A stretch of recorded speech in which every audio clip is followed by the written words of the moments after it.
Hey everyone! In this video, I'm going to show you how to use HTML to design your own Figma plugin, allowing you to build a custom user interface using the web skills you already have. Let's get into it. First, locate and install the plugin. We need to add the tool to your Figma workspace. If it doesn't show up in your local search, we'll grab it from the source. Inside Figma, try searching for html.toDesign in the Resources menu. If it doesn't appear, open your web browser and search for html.toDesign from the Figma community. Once on the official Figma page, click Try in Figma or Save to install it. This ensures the plugin is linked to your account and ready to use in any file. Next, launch via the Actions menu. Now that the plugin is installed, let's open it inside your actual design file.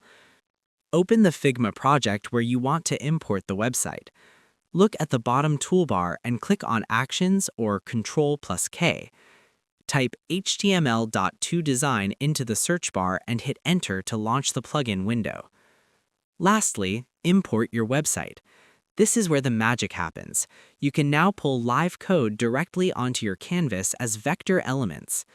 In the plugin text box, enter the URL of the website you want to capture, like https://www.google.com.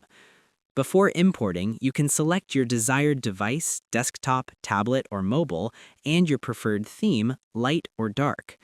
Hit the Import button. The plugin will process the site's HTML and CSS, recreating it inside Figma as fully editable layers. You'll be able to change the text, swap images, and move sections around just like you designed them from scratch. And that's pretty much it. To design using HTML in 2026, install html.toDesign from the Figma community, launch it via the Actions menu, and simply paste a URL to import a live site.